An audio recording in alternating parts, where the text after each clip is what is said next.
O Senhor esteja convosco. Proclamação do Evangelho de Jesus Cristo segundo Lucas.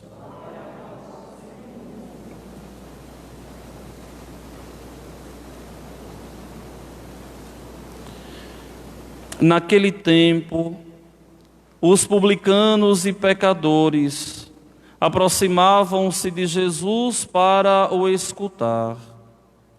Os fariseus, porém, e os mestres da lei criticavam Jesus. Este homem acolhe os pecadores e faz refeição com eles. Então Jesus contou-lhes esta parábola.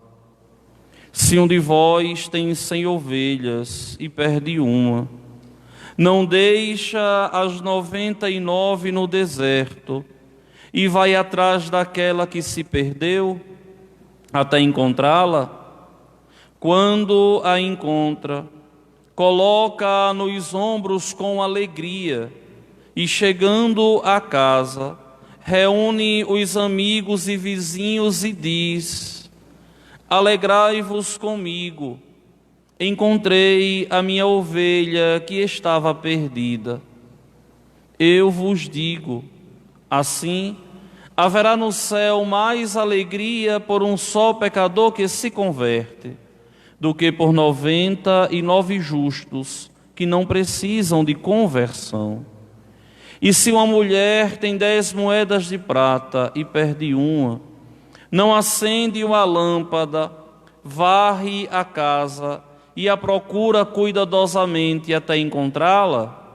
Quando a encontra, reúne as amigas e vizinhas e diz: alegrai-vos comigo, encontrei a moeda que tinha perdido. Por isso eu vos digo, haverá alegria entre os anjos de Deus por um só pecador que se converte. Palavra da salvação.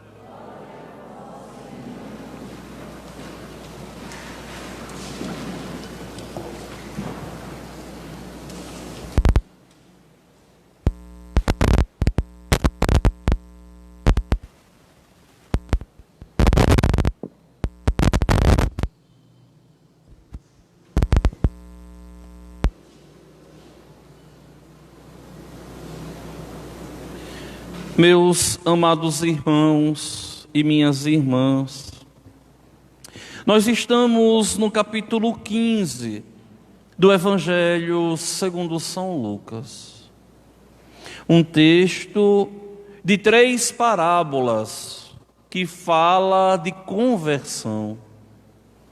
A parábola da ovelha perdida, a parábola da dracma perdida e a parábola do filho pródigo. 3 grandes parábolas que nos chamam a atenção para a conversão. Vejam que a conversão é para nós cristãos algo fundamental na nossa caminhada de fé.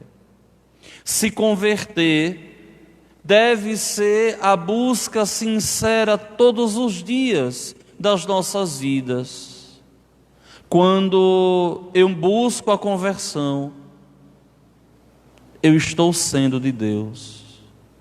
Quando eu deixo a conversão de lado, eu já caí na desgraça de não estar mais vivendo na graça e, consequentemente, distante de Deus.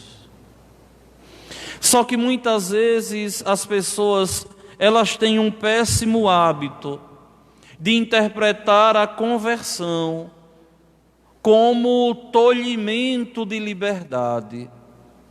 O cristão, ele não tem a sua liberdade tolhida, cortada, quando ele busca se converter.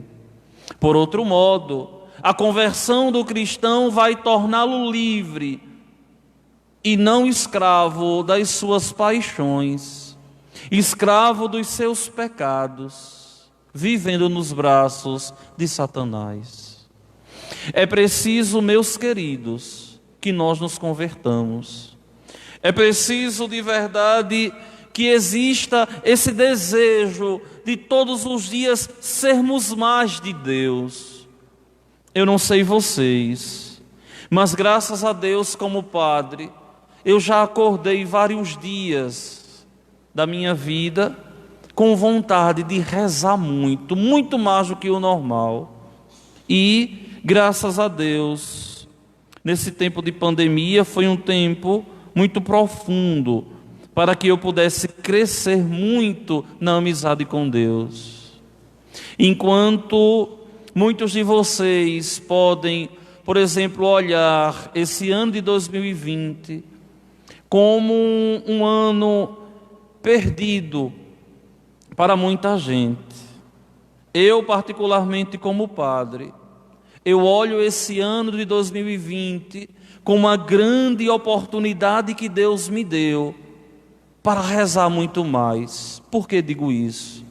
Porque nunca tive o tempo para rezar que eu tive nessa pandemia, sempre assoberbado com tantas comunidades e tantos trabalhos. Então, é preciso enxergar as coisas não com olhar negativo, mas com olhar positivo. A mesma coisa a nossa conversão. Uma vez que nós começamos a caminhar na igreja, nós não podemos imaginar ou interpretar que a igreja só me proíbe. Não. A igreja me protege. Querem um exemplo disso? Quando nosso Senhor, no livro do Êxodo, nos dá o decálogo, os 10 mandamentos. Lá é muito claro, eu só vou dar esse exemplo, é muito claro assim: não matarás. Por que Deus diz isso? Porque Deus não quer que eu seja livre, eu não posso fazer isso que Ele me proibiu. Não. A leitura para quem ama a Deus desse mandamento deveria ser assim: eu não posso ser assassino, eu não posso assassinar, eu não posso carregar o peso de ter matado alguém. Essa é a leitura. Não é que Deus nos proíba, é que Deus nos protege, para que nós não possamos guardar esse peso, carregar esse peso a vida toda. Então, quem busca com sinceridade servir a Deus, encontra prazer em obedecer ao seu Senhor, encontra prazer de fazer a vontade de Deus, tem prazer de ser obediente a Deus, tem prazer de lutar todos os dias para fazer a vontade do Senhor, tem prazer de rezar, de praticar o bem, de ser uma presença de Deus na comunidade cristã. Quem de verdade faz uma caminhada de conversão, volta o coração totalmente para Deus. E vocês sabem, eu sempre falei isso, e isso já é muito batido para mim e para vocês também. O início da minha caminhada de fé, o início da minha caminhada de conversão, passa pelo meu compromisso com Jesus e Eucaristia. É impossível que eu seja santo se eu não tenho compromisso com a Eucaristia.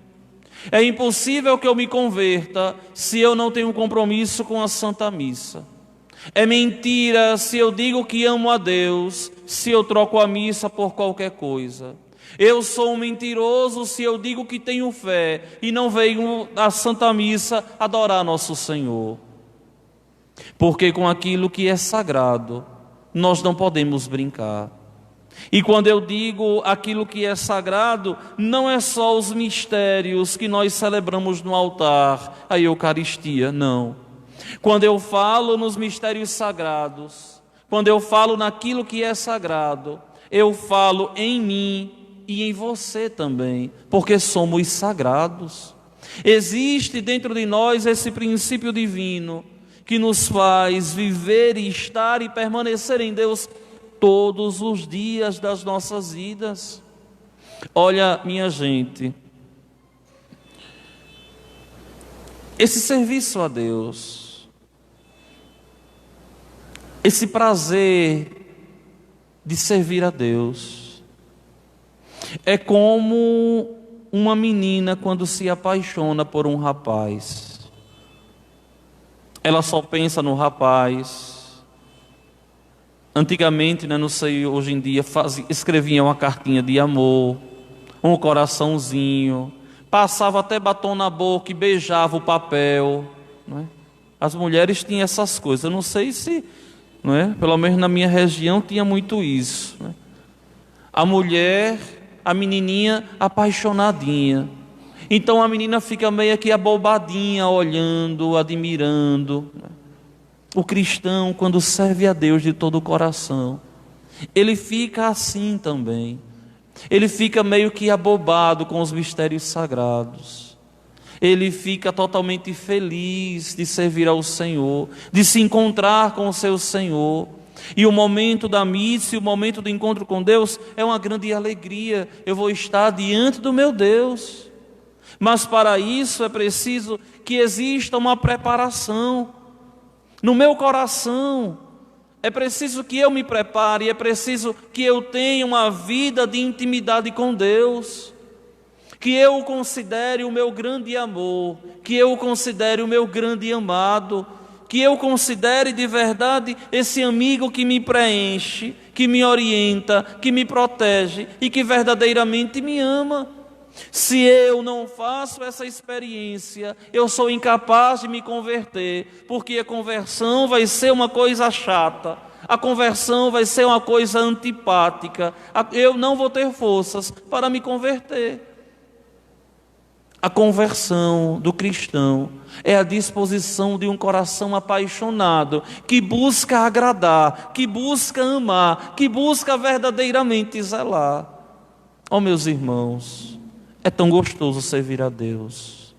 É tão bom sentir prazer nas... É tão gostoso permanecendo no Senhor todos os dias. A gente ir aos poucos se completando totalmente e deixando Deus nos envolver. Olha, eu já vi e vejo, graças a Deus, tantas almas generosas nessa nossa paróquia.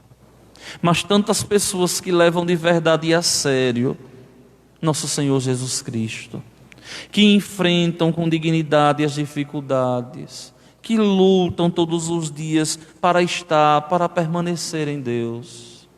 Tem umas almas aqui nessa paróquia que, graças a Deus, são almas tão nobres, que não só enobrecem e engrandecem a comunidade, mas também enobrecem e ajudam o próprio consagrado, o sacerdote, a todos os dias querer ser mais de Deus. Por quê? Porque quando as almas começam a se identificar com aquilo que é sagrado, começa de verdade a iluminar a comunidade daqueles que querem levar a sério a Eucaristia e a doutrina católica. Meus queridos irmãos e minhas irmãs, essas três parábolas que nosso Senhor hoje nos conta, nesse capítulo 15 do Evangelho segundo São Lucas, são palavras que, ao falarem de conversão, falam de uma grande alegria por encontrar aquilo que estava perdido. E uma coisa que me encanta nesse texto de hoje aqui é porque o Senhor, ele diz claramente assim: haverá no céu mais alegria por um só pecador que se converte do que por 99 justos que precisam por 99 justos, ou seja, que não precisam de conversão. E pela segunda vez, depois da segunda parábola, o Senhor diz a mesma coisa. Olha que coisa: haverá alegria entre os anjos de Deus por um só pecador que se converte. E aqui, de verdade, deve existir em nós esse grande desejo de não só nos convertermos, mas ajudar o outro também a se converter, abrindo o coração e sendo também de Deus. Imaginem que todas as vezes que você, que eu, que nós conseguimos vencer um pecado, existe uma alegria no céu. Quando a gente consegue de verdade lutar contra um pecado, os anjos de Deus fazem festa. E por quê? Hoje mais do que nunca. Porque hoje em dia as pessoas buscam serem felizes aqui e não buscam lutar todos os dias para serem felizes lá, para serem, permanecerem e estarem no Senhor, o bom Deus. Meus queridos irmãos e minhas irmãs, eu quero convidar vocês mais uma vez. Vamos dar essa alegria a Deus. Vamos dar essa alegria ao céu. Vamos dar essa alegria aos anjos de Deus e buscar nos converter e sermos todos dele. E é isso que o Senhor, o bom Deus, deseja. É isso que o Senhor, o bom Deus, quer. Vamos ficar de pé.